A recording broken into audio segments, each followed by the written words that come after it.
So this is going to be a different type of conversation than what we have with a lot of our guests. Today, I have Hiram on the show, and really, Hiram, you and I have been working together for a little bit over 2 years now. You were one of our first big customers, and we've both grown a lot in both of our businesses, both learned a lot. And so today, we're kind of just going to have a conversation. I want to learn a little bit about you before we jump too deep into it, but we're going to talk a little bit more about systems today, how your systems have changed over the time, talk about the franchise industry, and kind of just see where this conversation goes. And so, I with that, love it. Hiram, I'll let you introduce yourself. Kind of, the 30-second. Who is Hiram? Where did you start? Where are we at now with Evolve? And we'll kind of start diving in. Awesome. So, Hiram Skaggs, thanks for having me on, John, and the Chief Technology and Training Officer for Evolve Social Wellness. I started out my career at Enterprise renting cars and learned kind of the ins and outs of running a business. They called the management training program I was in the MBA without the IOU. So I definitely owe a lot of the start of my trajectory of my career to them. And then did some consulting and worked for several different sales organizations. One of the things that I branched into was specifically managing sales teams and consulting and how to teach companies to do that well, incentivizing their sales teams, managing their sales teams, and obviously ultimately maximizing sales.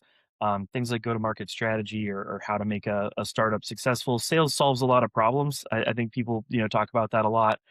Some people are a little scared about sales or worried about like the darker side of ethics of sales, and mine has always been that you can do sales in a really positive way. Consultative sales and solving a person's problem is really all sales is.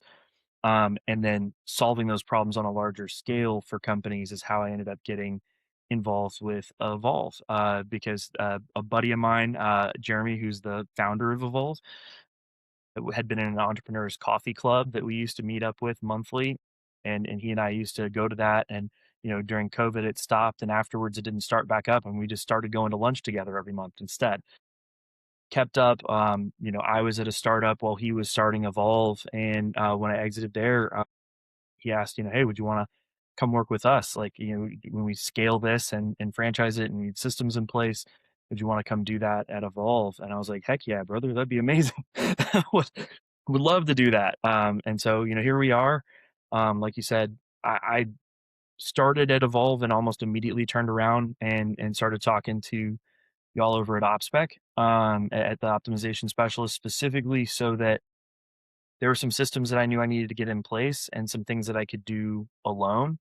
But I knew we could do it a lot better together. And that we could get the framework stood up and then again scale this much faster with a specialist that actually specializes in that part on the technical side. Because mine is definitely much more on the physical sales side and the sales strategy. And while tech is a an added bonus for me, having again, partners that can help, it makes all the difference in the world. Makes a impossible lift a much lighter, situation.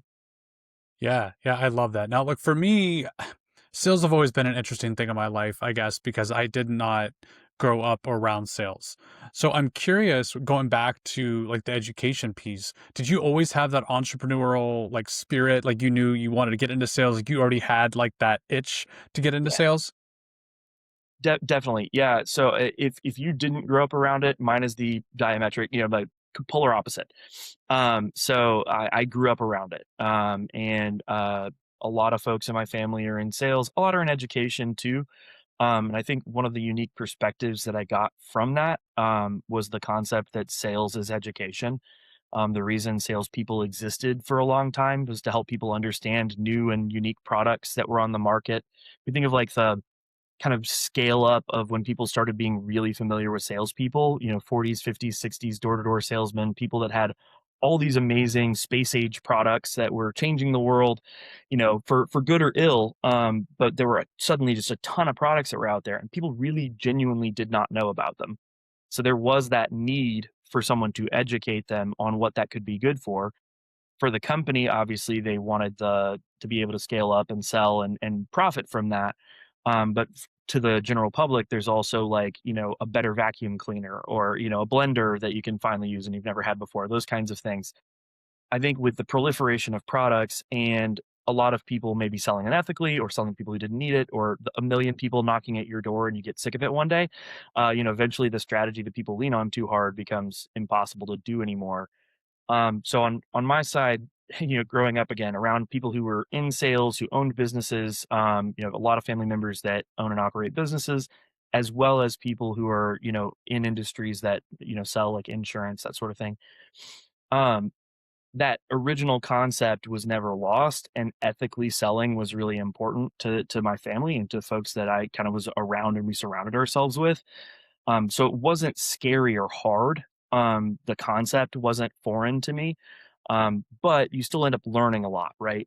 So like, how to achieve that, how to do that. Because there are shortcuts that people take, I think, ethically that end up blowing up in your face long term.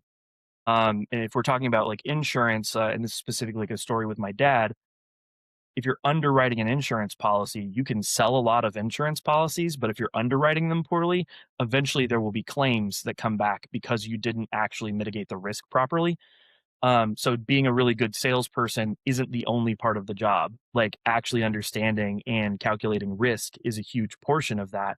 So you can be a good salesperson and be a terrible person at underwriting, and you're not actually going to get what you need long term. And I think a lot of things in sales can be viewed that way. You can force or push a sale that someone feels weird or bad about later.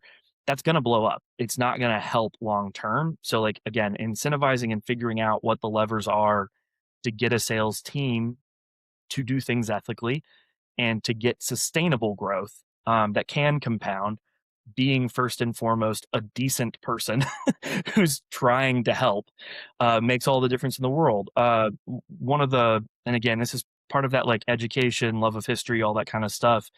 You can take a lot of examples from people who've been successful in business for both what to do and what not to do. A quote that I've always loved is Harvey Firestone. So you familiar with Firestone tires and the centers that are all across the country. Um, his whole thing was integrity is the foundation of success. Like personal honesty and integrity. It's not possible to do business without it long term. Eventually people will catch on and, it won't work out. So those are kind of the things that I learned to embody around me. And I guess one of the myths that's out there is like some people are walking, talking, born salespeople. I am not one of those. I am a person who can speak very well and who is fine with public performance. I did a lot of theater, that kind of stuff. But like sales, even being surrounded with sales, it wasn't necessarily something I was naturally incredible at. It's something that I learned to be good at. And also, the people who are the best at teaching that tend to be people that didn't do it perfectly naturally. People who do it naturally didn't struggle and don't necessarily know why they're good. People that struggled had to learn and had to figure out how to be good, and that's a very different, scenario. To explain the entrepreneurial bug a little bit more and kind of like fully answer that question, I was the kid dragging a lawnmower, down the street and mowing people's lawns. Like, so from the time I was, not even a teen, a preteen, I was mowing lawns, I was doing yard work, I was babysitting, anything that could lead to, some source of income. Early on, I was, wanting to save up for things or go on trips, but also I just didn't want to have to work in an ice cream shop like I saw a lot of my friends do and Mhm. work for extremely low wages anyway and have to work 5 days a week, whereas I could work like two or three as a kid, right? And have all of my needs met and then some, go to the movies whenever you want, that sort of thing. So that freedom was really, and flexibility was also really important to me. Yeah, I'm talking to my son about that. Connor, he mows on the weekends, or he mows over the summer, but like it's more on his terms, which is a good place to be. But I want him to pull that lever a little bit more of like, how does this scale potentially, right? Of he has 5 or 6 clients. They call him once a week. I was like, well, if you got that up to like 12, which still isn't that much a week, then this is the revenue, and kind of like scale that out, and he has a car, he's driving now, so he wants to add all the cool things to the Yeah. car. Is like, it wouldn't be that hard for you to make an extra $300 or $400 this month. But I also want to respect that, because I know when I was his age, I was so driven that I didn't leave time for all the other stuff either. So like there is that balance. but I love how that's kind of like come together. And like speaking of sales, I think of we had Vivint, which is alarms, and they were here a couple months ago. And like I've seen enough like sales trainings and stuff. Like he's walking me through it, and he was generally a nice, he was genuinely a nice person. But I forget what question he asked at the end, and like we had good enough of a rapport at the end of this. I'm like, that is an amazing closing question, and I completely like I called him out in a nice way because like it was a very great way of like, is there? I forget. It's like, is there anything else that you would need in order to move forward? Or I think he was basically putting it back on me to sell it to myself, and I was like, man, that's Yeah, an amazing way to like close the conversation. But he was friendly during the whole time, and we ended up purchasing the service. So it was a great of all course. around, and I'm happy with the purchase. Great offer, great service, actually answered a need that you genuinely had. That's funny. I know a lot of the Vivint folks out there, and their street teams are usually pretty incredible. I think the question is, instead of like, is there anything that you would need? It's what would you need? Because that's an open-ended question versus a yes or no question, and it sounds exactly the same. Like, it doesn't sound any different, but one makes you answer and like think of an actual response, and like, how does this fit into your life is the thing that you're doing versus the, is there anything else you need? No, no, I'm good. I got everything. What would you need to move forward? We're like, well, I need to talk to my spouse. I need to make sure this actually fits, and then they can answer those questions. So yeah, that is a brilliant method, right? Yeah. And so I'm actually going to kind of take that and let's transition a little bit into the systems conversation because when we do discovery calls, it's not quite as detailed as that of is versus where or what, but I think Yeah. if you don't ask the right questions, then sometimes I always look back to the Henry Ford piece of if he asked what people wanted, they would have said faster horses, and the car never really would have been invented. And so I think that's a key thing when it comes to building out systems. And so let's dig in a little bit to kind of where our relationship started, right? So you're brought in to Evolve. They had a very successful single location, and now they're looking to franchise. So that goes from how do we make this one location efficient and succeed to how do we help other people succeed? And I would love to kind of hear when you were brought in, we talked about sales, but you're also looking, I mean, just grow the business, right? Both of those go in hand, but like there's sales. I see that as black and white of like how do you talk to the right people to get people to purchase, and how do we make this brand and business so empowering that it's also going to help them succeed. So I'd love to hear like how that kind of started and how that's grown over the time. Yeah, so I think the first thing that I was tasked with, Jeremy asked me to like figure out, and it definitely was something I was eager to do too, was to measure what we were doing currently to figure out what was working and what wasn't, so that we could make systems around that. But first, we kind of had to measure some stuff and figure out what was scalable and what wasn't. Obviously, early you do things that are extremely unscalable, and then you refine until you find the thing or the version of that at its like most distilled form that you can scale. So some of the early questions were, how people were interacting with the space, um, uh, how often we were selling, uh, how our staffing was based on our traffic. Like when were we staffing appropriately? Because we're a low staff model, so there's not a lot of margin for error. If you get too busy and you've got one person on staff, and that's usually the norm, like at what point do you need more? And trying to answer those questions, and it's interesting. Like we were able to answer those pretty quickly by at different points adding in basically quick forms on landing pages that were built with the toolkit. One that I think has been like one of the most successful like things we've ever done was the shift stats, like figuring out in real time at the end of a shift, reporting on how many people walked in the door during your shift, which they can easily glance at and see from the time they got there to the time they're leaving, how many people were there, how many sales did they have, and what plan types and names. So we were able to over time change over how we paid the commissions. We used shift stats later because it was the point of truth. At first, we were just using it to measure, and then we were like, "Oh wow, this is so effective. We should use it also to know what commissions to pay because they're announcing it in this platform in this form already." We were also able to go back and check, because the number of check-ins were one of the things that's, how many feet walked through the door. We were able to notice that there were patterns of activity that we didn't know before that were difficult to parse from our point of sale system, like when our busy times were and when our best sales times were. Recognizing that the weekend was a busy time, we knew the weekend was busy, but knowing that like the evenings were busier than the mornings and we needed our A players because they had the most opportunities to be on those evening shifts on the weekends. Same kind of thing is true for, during the week. We found out that closing every day of the week has more opportunities than morning shifts too.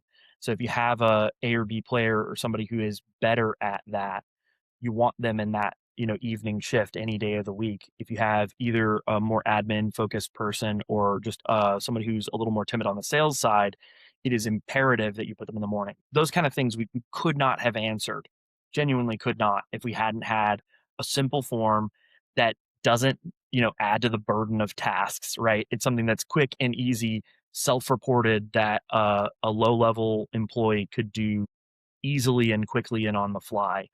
And I would say when we realized that that was a lever we could pull, we went, how many other places do we have a quick lever that we can pull like that? That doesn't, again, add to the burden of tasks, but is simple, quick, and easy to get real information that we need. And some of them didn't work. Like we did some that were like, this is terrible. This isn't helping us at all. Like, who needs this information? Yeah. We figured out pretty quick that like the waiver for entry that people were signing in on, we were using like Jotform or another service to do that with, and having a separate service might be fine for one lab where we have like 16 different, subscriptions to things that are low cost or, fairly easy to manage. But you can't have 16 different things in your tech stack when you're franchising, right? It The simplicity and being able to, like, eliminate extra platforms, was essential. So figuring out, like, what could the toolkit do? What else could it do over time? That first conversation, even as we, like, started it, you don't immediately know everything you can do. This is what we need right away, and this is what we can help with, and then it kind of goes, "Ooh, well, if we could solve this way, could we copy and paste that solution to other very similar problems?" And the answer has been repeatedly yes. And finding out where you can't and like, oh, nope, that's not a useful solution. And where you could. The very first thing that we were able to eliminate an extra platform was that waiver. Like when people came in on intake, to have it be a part of the same system that fed that information to a profile that we could see, that could then share it to our point of sale system too, to have our CRM communicate with our point of sale system. Essential and necessary, and I would have cobbled something that would have done something similar, but it would not have performed as well as we knew it wouldn't have. And we were able to continue to build onto that solution piece by piece and find like, does this part fit? Nope, oop, throw that away. Does this part fit? Ooh, yeah. And then again, build and build. Yeah, it's been interesting because to your point, you knew what your immediate challenges were to solve, right? And like that was the first call with us essentially was kind of what does that look like? But that's my favorite part working with our clients is I always say that I don't want to say small-minded, but they're small imagination, right? Because like they see this one big boulder in front of them, is like all I want to do is eliminate this. And then we show them how easy that was, like basically point a laser at it and it explodes. So like, okay, well if you've got this magic laser, like what else can we kind of eliminate at the same time? And that's where I think it becomes really powerful. But and also like now that you can see clear, now potentially like you're looking at new metrics or those new automations. And for you, like that really helped at the lab level. Like to your point, everything's in one system now. We also just automated how it was sent because I mean, you have a QR code, I think at the lab to sign it too. But like if we could do it as soon as like I type in your information into the CRM, you get, hey, thanks for signing up, thanks for purchasing, sign this waiver immediately.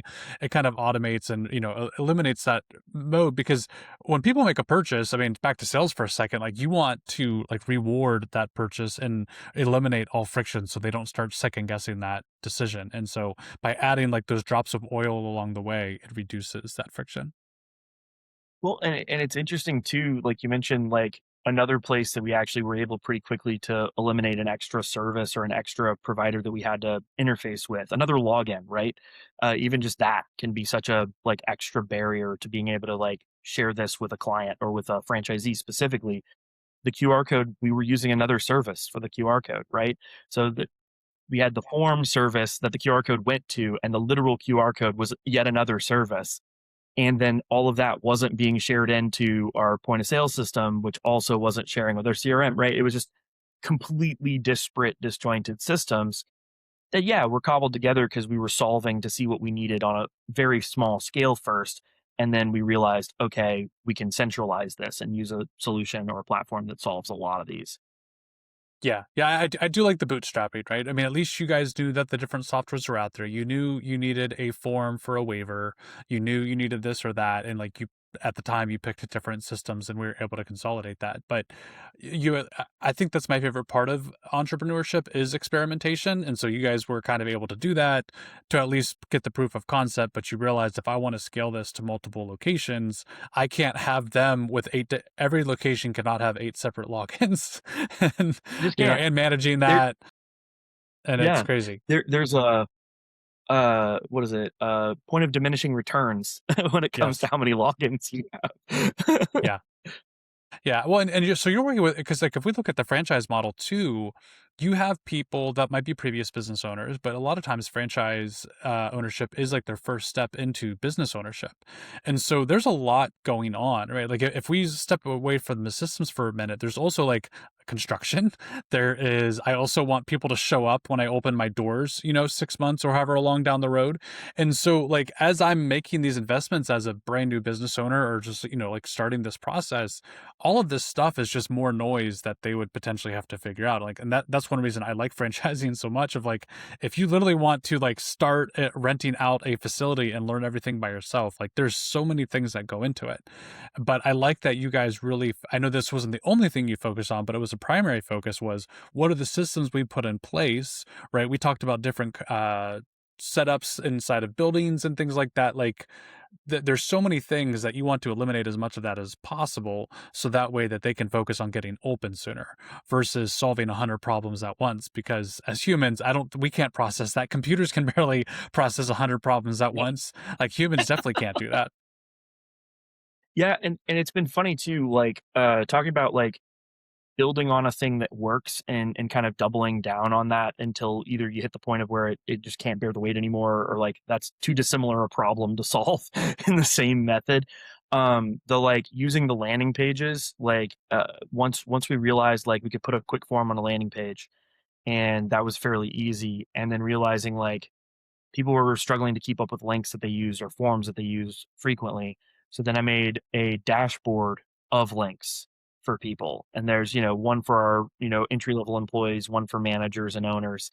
And they have slightly different things. But then recognizing too, I could embed the stats that we were pulling before. So we've mentioned the stats that they were doing as they go, and show them those stats on the same landing page that is their quick links. So it's the one place they go for everything already. And in that is also a button that quickly can get them into the toolkit and can quickly get them into our point of sale system, and every other form that's less important down the line that could be like really anything that they'd come across that they might need is all in one place, and they have to save one link, right? That was a huge breakthrough. And over time, we find, okay, if we need another form, we just need to add it to that. Like, we need to add it to that list of links or page of links so that it becomes one thing someone has to remember instead of 30 things that they have to remember. Because again, the more numbers you add while you're dealing with construction and while you're dealing with pre-sales of memberships and events and all these things that you're trying to put together all at once, it did just reach a point where the complexity was far too high, like you said, for a human to manage. How do you cut through that Gordian knot? you know, how do you simplify in a way that you don't leave everything where they can't find it? Yeah. And I love how you guys did that too, because in my head it's like, well, isn't that what bookmarks are for? But a bookmark is literally just a list of these URLs with the description that you might have made sense to you, but not somebody else. So like on a web page, you have the ability to organize that a little bit better. So it probably makes a lot more sense. and they remember that, the third section down is buttons for this thing, and it's just a lot easier to navigate to it versus, is this the 10th link or the 11th link in the bookmark list? Yeah, and it's funny too because like you think of what is a solution for you or what would work well for you, and then you find out that doesn't work for other people, or there is a group of people that is left out of that solution, and then you go, okay, a lot of sales is trying to figure out like what consumer or customer expectations are. And I would kind of include our own employees in that and our franchisees employees in that. Like if you subvert their expectations too much or it looks too unfamiliar, they just won't adopt it, right? But if it looks like a thing that they're familiar with and a web page is a thing they're familiar with interfacing in, if it's branded and it all has evolved stuff on it, they know they're in the right place. They don't even have to think about it. If the links all look like the links do on the other pages that we have and the other things that they interface with, it went from a thing that they had to think really hard about to they have to think not at all about. And that's something that, it's not costing that extra brain power that we need to reserve for more important tasks and which link to go to. Right. Yeah. Yeah, I always think that because, like, when I was attempting to do sales at different points in my life, like, network marketing companies and things, like, one, I didn't know the product well enough to sell it. That was, problem number one. But if I to build that confidence, I mean, you walked me through some of the things of, like, we walked you teach them how to walk through the lab and how they talk about the different things. That takes a lot of brain power. But if I stumbled to pull up the check-in link or something like that, it's hard for me to walk into that next step of the process with confidence because I just stumbled in front of the customer. I'm annoyed that it took me 8 clicks to go check them in or, whatever that is. And so now I have my full brain power left to do the more complicated task, which is going to most likely lead to a higher chance of a successful sale, right? And so, like, not that sales is everything, but in business, like, it's a very big part of your Solves a lot. success. Yeah, it solves a Yeah, lot.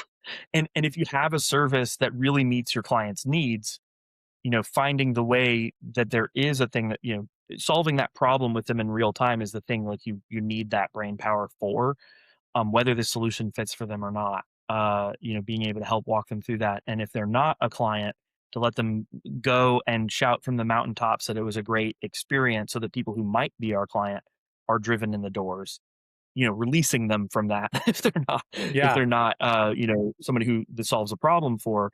And if we are solving the problem for the people that this could potentially solve a problem for, again, same thing that they're shouting it from the mountaintops. We want everybody to go away with a big wow, even if they aren't a person that's an ideal client for us. yeah. Let's step back into kind of like the franchisor role, right? So we're talking a lot about how do we make a single location succeed, right? Like, how do we set up the employees for success? But as you guys are looking to scale, I want to talk a little bit about the systems or even just like the mindset that you guys have gone about this, right? Bringing in the different systems, or how do you take this model that's in a physical location and put it together so one, you can describe it well, two, somebody gets it, and then three, like if they do purchase, that they feel like they're set up for success. Yeah, so I think the first thing is imagining, like, I think you're right. A lot of times, like, if there's a failure somewhere, it's a failure of imagination. So imagining like what the putting yourself in the shoes of your franchisee and what they're going to be interfacing with, using, etc. Because and listening really well and keeping those lines of communications open when they do experience friction. Because you're rarely going to get the full explanation of why something is a friction point. The fact that it is alone is enough for you to need to investigate and try to imagine how that could either be better or how that might be user error even. But if it's consistent user error, it means your process might still need to change, right? It's not simple Mm, enough is what that is telling you. Even if the individual feedback isn't enough information to act on, the fact of the feedback recurring is something that you should still like. It means you need to go back to the drawing board on that process. So like listening is huge. Having that open ear, being able to investigate and ask kind of open-ended questions. Anybody who's ever done anything in IT is familiar with like having to go down the list of like what the things are that could be the problem, and sometimes it's rebooting or clearing your cache or things that like you say a million times. Like, have you refreshed it? Like, have you done this one thing? That often it fixes a lot of problems right away. But it might you might get a thing that sounds like a problem that you already know about, and actually it's something different because you're in my case, my franchisee is saying something that sounds like jargon we're all familiar with, and it has a defined definition that we all understand, but they just are using a word that doesn't mean exactly that to them. So figuring out like what the root of the problem is can be difficult. Screenshots are obviously super helpful. Being able to get on a call with them and screen share and see what they're seeing can help you find really good solutions for that, or recognize where there is actual user error or a misunderstanding, or the link's broken, or like you didn't publish the thing you thought you did for them. All of those things. But getting to the root of it, I think, really is being willing to be open-minded and not, you're doing it wrong. I think the natural inclination for someone in charge when someone has trouble is to go like, "Ugh, this again." Like, you got to squash that a little bit, and be like, "No, no, no. Like, what is it? What do you have going on? I want to help." And then in essence teaching them to fish. Like you can't fish for them forever either, because there is too far in the out of wanting to be helpful and understanding, you might cripple someone, and not actually empower them to be able to solve the problem. But if you can walk them through it and have them walk you through it, they can then turn around and teach their employees, and that's really huge. But yeah, I think just first and foremost, not not closing off the lines of communication by being frustrated, or by assuming it's the same simple problem you've heard 90% of the time, because that 10% is a doozy when it turns I out was to be going to say something that's the else. hardest part. Like you've solved one problem 100 times, and then there's this one other problem that you've never solved, and it's like, well, it's Like, close enough, whoa. but it's different enough that like you almost have to start back over to kind of debug and figure out exactly what's going on there. Yeah, we run into that a lot. What are some big things that you really learned over the last few years, whether systems related, scaling a business related? Just, I would love to see, typical business ownership, like the business grows, but as humans, we grow. I hope we're growing, right? Like otherwise, like the business probably isn't growing. But I'm curious, like, what are some lessons you've learned that could be applied to other businesses or the franchise space specifically?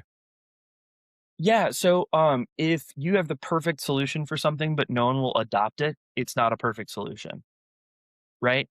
Like, no matter how much it would absolutely solve the problem, if you can't get people to use it, it isn't really a solution. I think that's true across the board. I mean, it's, if you start a company that solves a problem but no one will use it, it's the same thing. But it's also true with, if I have the perfect form that will give the answer that someone needs, but no one will fill out the form, it's useless. It's completely pointless. So accepting that there are some things that we make that seem like they're a solution, but that they're not gonna get used. So like that isn't the perfect solution, and trying to pivot and figure out, one, is it a problem of explanation? Did you roll that out? Like, did you explain it properly enough so that people could get buy-in? Um, and two, are you understanding how they're actually using it in the situation? Because you might be causing an extra hurdle when you're trying to make it more frictionless. And just being willing to recognize that the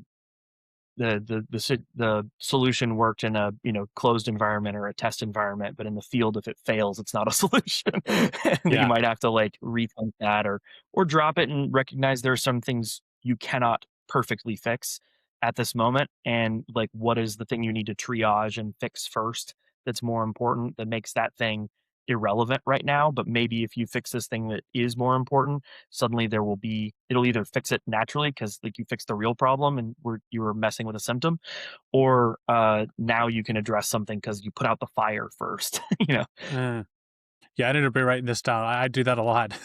Whereas, like, well, I want to go solve this Right. problem because, like, I think I see a direct path to it, but that's not what's really being asked for. And to your point, sometimes they overlap, which is always helpful. But yeah, that's really powerful, I think. And to your point too, building this perfect solution, it might. You said especially in where the industry you guys are in, or just like the setup you have, there's people from different backgrounds and different technical backgrounds and things like that. So something you and I might get 100% of, like, oh, this makes perfect sense. You hand that over to another team that doesn't have that same experience, and like, I don't understand any of these things. It's like, but it solves the problem. It's like, yeah, but I don't even know which button to start clicking on to start solving the problem. So you got to go back and reinvent it. Yeah, yeah, and it is funny too, technical jargon can really get in the way sometimes of a solution that's a common sense solution. Like you said, a thing that you or I might say back and forth and know exactly what we're talking about, a really defined term, can, for a person who does not have that same understanding of that term, just be a complete nonsense word and like totally muddies everything instead of clarifying like you think using this exact language should do. And I've even been caught accidentally using a term interchangeably that has very different meanings, technically speaking, when talking to a high level professional that has a very proficient understanding in a precise area. Like I've used terms that like just again like the fact that I use them, they go, "Oh, you're talking about this." Nope. Sorry, I used the wrong term, and you went off on a wild goose chase. My bad. Well, I think we can do that times 10 to the average person or average entry level employee, because the understanding or technical knowledge is so much less just naturally. When we talk about building the different implementations, we always kind of want it to be as easy to drive as a car, right? Like there's a lot that goes on under the hood to make a car go, right? Engines and all the different electronics. But at the end of the day, you push the right pedal to go forward and you hit the left one to stop, right? More or less. And so we always want to make sure that's kind of the use case at the end. But if you hand over a manual car to somebody and now they have this third pedal, they're like, I have no idea how to use this third pedal. It's like, but you've been driving stick your entire life, right? Like I think that's kind of a good Yeah. analogy of like, how do you not know how to drive this? And it's like I've never seen that before. It still makes the Yeah. car go, but it makes it go in a completely different way that people aren't used to. And you're like, "What? It's just a car. You've driven cars before." And they're like, "It's not Yeah, the kind of car that I'm used to." So I yeah. can't. Yeah, yeah, we run into that, and I think the more you deal with it, the more you build that skill set to better describe it. I know Christy holds me accountable to like stay out of the details sometimes. If I meet somebody that can talk details, like you and I, we can talk details.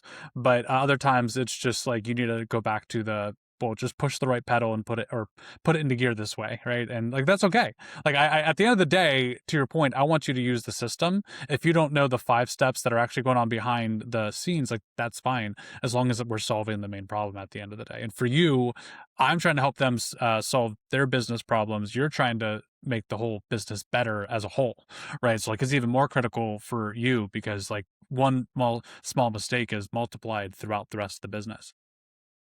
Yeah. No, it definitely does.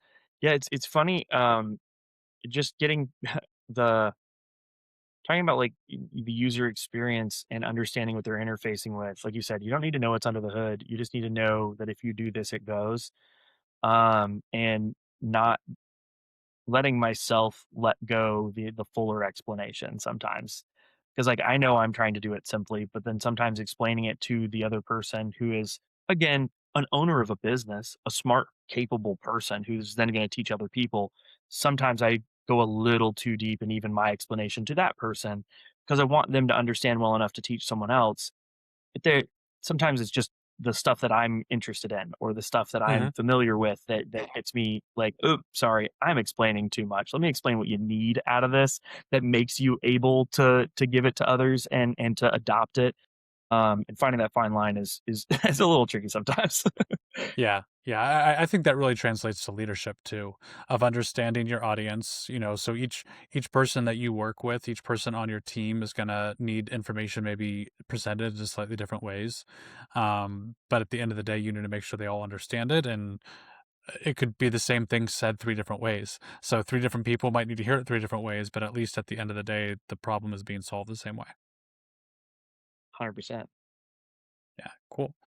So I'm looking at the time here. We're kind of coming up on the end here. Would love to hear anything else, any good takeaways, anything else you'd like people to know. I would love people to, come check out a location. I'm losing track of number of locations now. Obviously, San Antonio, we've got the Dallas and then Round Rock locations, right? Right. And those are all currently open, as of, March of 2026, right? In Austin, in the Oak Hill area, we'll have one open this year, and looking forward to more after that. But that's the next one up.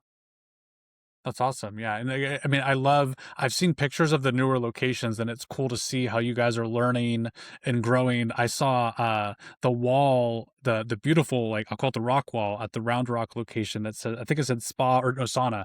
I saw that and like that was incredible Yeah. to see that video and Yeah. just like new construction is great, right? Like just so you know all the things you wanted to probably add the first time, you get to keep growing on that, which I think is a great lesson for business owners too of always iterate and keep growing.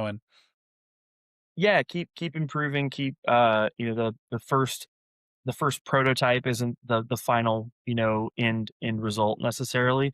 That you can add on and continue, like you said, to iterate and change. Because like it continues to refine and grow and be a little bit better each time we do it, and hopefully have a little bit better end result for our franchisees and for the people that they're reaching. Because at the end of the day, like we do want to change the world, and it's ambitious, and it sounds corny to say, but that's absolutely what we're trying to do. We want the entire arc of the wellness industry to bend more the direction that Evolve is going, which is all about accessibility, no appointments, about people being able to come in and actually afford services that can make their life significantly better, and not everybody competing for this top 20% of earners, and those being the only people allowed to actually access wellness in this way. We definitely want to open that wide open, and be really radical in that way. Jeremy came up with in a punk rock band. I've been in a lot of bands, and we have a very different view of access and who should be able to be in places. It's much more wide open. And we want to see that happen. We want to change, like I said, the world. And step one of that is to make a really successful business for ourselves. Step two is to show other people how to do that. And step three is to show significantly more people how to do that. Yeah. So we're following that simple recipe. Yeah, I will say I've been taking a huge investment in my health this year and just learning how many people I guess sometimes it's lack of access, but it's lack of knowledge. And I think it's incredible to Sure. see. I mean, like when you look at the numbers of the way, especially in the US, of like where obesity is going and people being overweight, like it doesn't take much. I was actually just listening to some statistics this morning of just like the bottom 25% from like a cardiovascular perspective and just like get into that next quartile of like cardiovascular health dramatically improves your health like more than like quitting smoking almost. It's like it's Yeah. crazy statistics out there, and a lot of times it's just like, oh, I don't want to be. They think they have to go from like sitting on a couch to becoming like a gym buff or whatever. It's like no, like that little bit of No. movement. And so I love the Little way the changes. methodology. Yeah, I love the methodology you guys have kind of brought to that. And what the access piece and just being around those people. Like I was at your lab when I was visiting San Antonio, and it was great to just see like everybody's part of like the same club, so to speak. They don't know each other, but there's a mutual respect towards everybody else. They're just like we're investing in ourselves and we're here for the long Mhm. haul. And I love that you guys have been able to create that space for people because most of the time it might just be a neighborhood gym or a Planet Fitness, which there's nothing wrong with those, but like there's that next stage, and I think that the full wellness that you guys are offering is a great way to embrace that. Yeah, and it's fun if people are already doing something active, right? The last company I was with, Fun and Moving, that it was all about functional movement, right? It was about doing those little bits of just moving your body, right? Making that accessible and affordable and easy for people to follow along with, and not like injure people worse. Because sometimes people, get to the gym and go too hard and hurt themselves. What's really interesting with Evolve too, if you're doing something active, we make it easier and more sustainable to continue doing that. Help Mhm. mitigating those aches and pains, helping with soreness that sometimes can be, you're so sore you don't even want to go back to the gym, or you don't even want to go run again. Being able to manage those things, those kinds of aches and pains and issues that are nagging people, can make it to where you can still move your body, which can move the needle on your overall health. Even if we're not talking about all of the other great benefits from the different modalities and services that we have, just the ability to continue moving your body successfulully is going to be something that helps your overall health in a massive way. Yeah, and I enjoy it a lot more than holding stretches for 15 or 20 minutes. It's the environment is amazing. The different devices that you have, especially the massage chairs and things like that. That is the way that I want Yeah. to recover, not hold this stretch for 30 seconds, while you're staring at a screen or in the middle of your living room. So it's definitely a great way to add to that recovery process. Well, I appreciate it, man. Yeah, yeah, and this is a great conversation. Like I said, a little bit different than our standard, but really kind of wanted to dig into how Evolve has been growing with the different systems, kind of where you started and where we are now. And I'm curious, like, where are you spending your time? As we wrap this up, like, where are you spending your time in Evolve now? Again, 2 years ago it was how do we even like start measuring things. Now I'm sure it's focused Yeah, how do we support our current franchisees and how do we keep growing. But would love to see where you're spending a lot of your time right now. definitely. So, I wear multiple hats as we all do here. And like one of the roles is as a franchise business consultant, and that's to specifically help our current franchisees that are open and pre-opening on how to move the needle in the numbers that they need to basically affect to be successful. Now that we know what those are, and we keep kind of measuring and remeasuring and going back and going, is this more useful than that? And as we get more data and more labs, we zero in on that more and more and more. But even so, being able to show what we know to be true, how to be successful, and what numbers to look at to see where you're missing. That's not to say like you're a failure, you did it wrong, but it's mostly to say this is an area where you could do better, and that's going to drive performance, and that's going to, at the end of the day, drive profitability, create a larger community, affect more lives, change more people's outcomes. And there are really obvious to us now metrics that we can point people to that can take, all of that mess of data that you have, even in the point of sale system, all of the different metrics, all the different things, and boil it down into pay attention to this, that, and the other. And if you're doing these things, you will be successful. We know what that formula is, and we're very confident about that now. And we can speak with authority on that and help people basically to make those changes for the better so that they can see those really awesome, outcomes. That's awesome. I love that you guys are. I mean, every business is looking for scalability and things like that, but you guys are doing it with it's mission backed in a way, is the way that I look at it, and it's an amazing mission to stand behind. So love that you guys are doing that. Love that we've got the right people helping build the right business, right? Like sometimes you have really smart people building not so integrity driven businesses, but like you guys have Yeah. the perfect marriage of the two, and I love Mhm. seeing that stuff come to life. But yeah, thank you, Hiram, again for joining. Great conversation. I know that our listeners will definitely learn about it. They'll probably learn a little bit about health, franchise, and kind of everything in between. So appreciate the conversation. Awesome, my friend. Thank you so much. Yep, we'll see ya.